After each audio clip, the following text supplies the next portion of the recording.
Po nuk e kam problem, edhe po u prishë me mos, unë prap vetëm luj. Po ti problem nuk e ke mos se ti ashtu je, ti hedh njerëzit shumë. Jo, nuk i hedh. Mbasi i përdor. Jo, nuk i hedh. Ti hedh njerëzit shumë, mbasi i përdor. Jo, si vin dita vetë. Unë s'përdor ken. Ti e të përdor kunatën.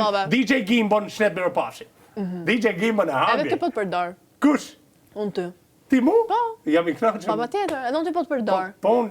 Po di ç'është më e bukur? Unë me ty. Që edhe ti po përfiton, edhe ti duhesh më thënë faleminderit. Unë me ty. Ti Xhaxhi Gergji duhet të thosh më faleminderit, se edhe unë nga ty, ti nga unë po përfiton.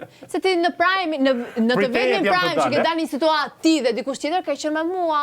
Ti duhet të thosh se faleminderit. Po patjetër. Thuja publikut që pritej, thuja. Patjetër që prej meje. Po patjetër. Për shpirtin tënd të zi, që e drejtuar një vajzë të re që është shumë e pastër në këtë lojë. Ty të vjen i natë, përse të vjen i natë? Pse nuk jam e pastër? Selin, nuk je e pastër. Se të erdha të hapa zemrën, fix i vllai jot në lojë. E para njërë, ti nuk erdhe me hap zemrën, se njëri që vjen... Ta hapa me Selin, këna ne 3 net bashkë, të folë, të bisedu, sepse ai DJ Gimbo, ndoshta se nuk e kam kuptuar akoma, të njëjtat qëllime si ti.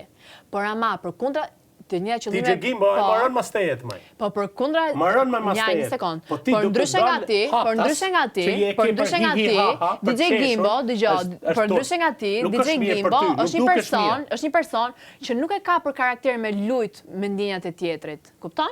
Dhe kur do të japi një mesazh, me çka kuptojnë na fut me ligën e drejtësisë, të knufir zamonin. Dhe kur do të japi një mesazh, po luaj. Dhe kur do të japi një mesazh, nuk thyu në gjamë, mos kime rakë së rapos. Dhe kur do t'i japi një mesazh, kur do t'i japi një mesazh, tjetër, në maj që mund të bëtë. Relax, maj. Ja, kape dhe këta. Ja, shive. Po rrimaj. Shikura, aty, mos e ish. Ja, e tani. Nuk e oda të gjami, oda të poshtë dhe kërciti guri, po ja. Hop, dëgjon?